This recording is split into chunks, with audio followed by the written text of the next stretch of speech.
Baik, Assalamualaikum warahmatullahi wabarakatuh. Perkenalkan, kami dari kelompok 3 akan mempresentasikan hasil diskusi kami tentang Smart Parking Slot Detection Device. Oke, selanjutnya kita terdiri dari 4 anggota tim sebagai berikut.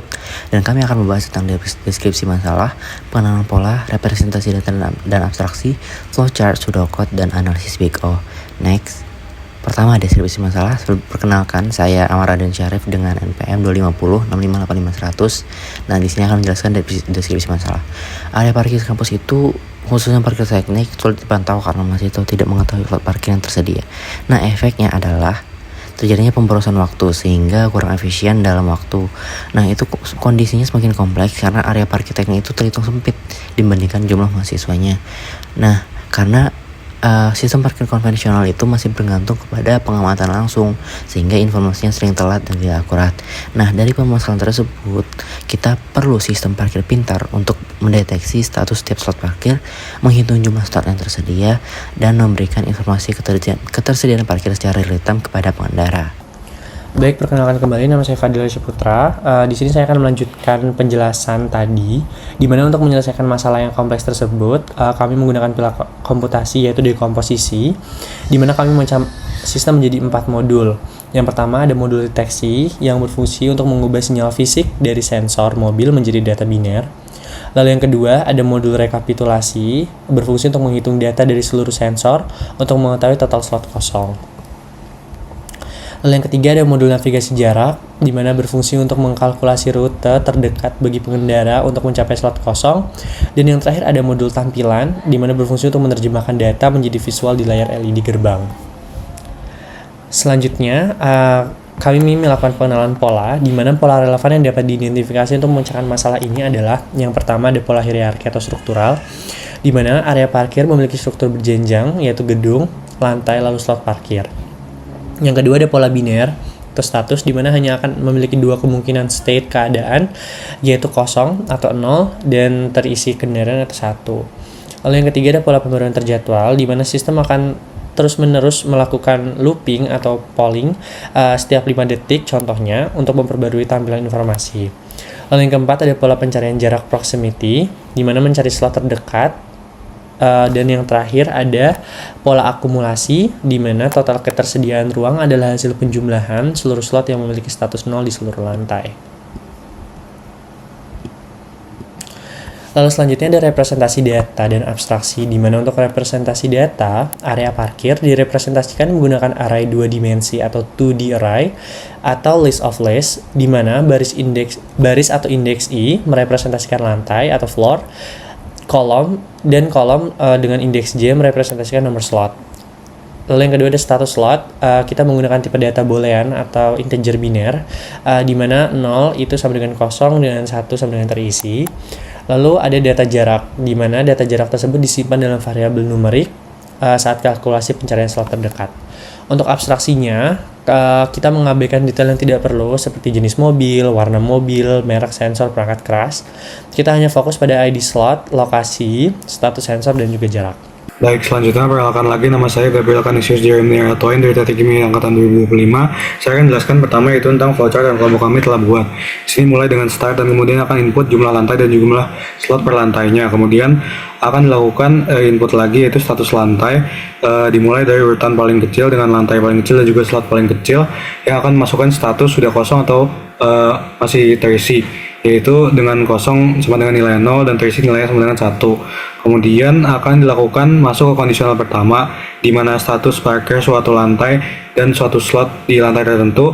Apabila nilainya 0, maka nilai total akan tambahkan dengan 1. Tapi apabila nilainya tidak 0, akan lanjut ke kondisional kedua, yaitu apabila nilai total pertama kali mendapatkan nilai 1.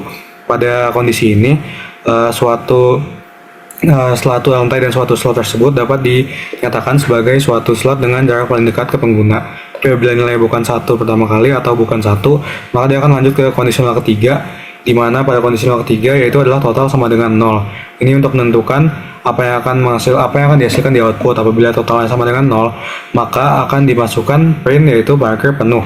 Tapi apabila totalnya bukan 0, maka outputnya adalah print total kosong dengan nilai total sudah ditentukan. Kemudian akan masuk ke delay dan lakukan looping lagi dari awal. Di sini adalah data testing atau data sampling yang telah kelompok kami lakukan untuk membuat solusi ini. Pertama itu adalah example 1, di mana pada percobaan ini atau sampling ini kami menggunakan input jumlah lantai 1 dan jumlah slot per lantai juga 1 dengan status slot 1 lantai 1 itu adalah 0 atau belum terisi, di mana pada kondisi ini maka step yang akan dilakukan adalah 1, 2, 3, 4, 5, 6, 7, 8, 9, 10, 11, 12, 1 dan looping lagi sesuai dengan flowchart yang telah dibuat. Pada kondisi ini output yang akan dihasilkan yaitu adalah print total kosong dengan nilai total di sini adalah 1. Untuk sampel kedua di sini input yang digunakan juga sama, itu jumlah lantai 1 dan juga jumlah slot per lantai juga 1. Dengan bedanya di sini adalah status slot 1 lantai 1 itu adalah 1 atau sudah terisi. Maka akan dilakukan step 1, 2, 3, 4, 5, 6, 7, 8, 9, 10, 11, 1 dan akan dilakukan looping lagi sesuai dengan flowchart yang ada di sini. Dengan output yang berbeda yaitu adalah print parkir penuh. Oke, selanjutnya perkenalkan kembali, nama saya Nirinayang. Di sini saya akan menjelaskan mengenai pseudocode. Di sini saya membagi pseudocode-nya menjadi 5 subproblem. Yang pertama yaitu input konfigurasi. Di sini complexity big O-nya hanya O dan 1. Jadi dia konstan. Di sini hanya ada output dan input untuk memasukkan jumlah lantai sama jumlah slot per lantai. Lalu selanjutnya untuk subproblem kedua baru ada input data parkirnya. Di sini harusnya inputnya dari sensor, namun karena kita tidak ada sensor, kita akan input sendiri secara manual. Lalu di sini untuk inputnya itu 1 berarti terisi dan kosong itu 0. Selanjutnya ada subproblem ketiga yaitu total kosong. Di sini akan menghitung total kosong yang ada di semuanya. Jadi ini total kosong di jumlah di lantai sama slot per lantainya.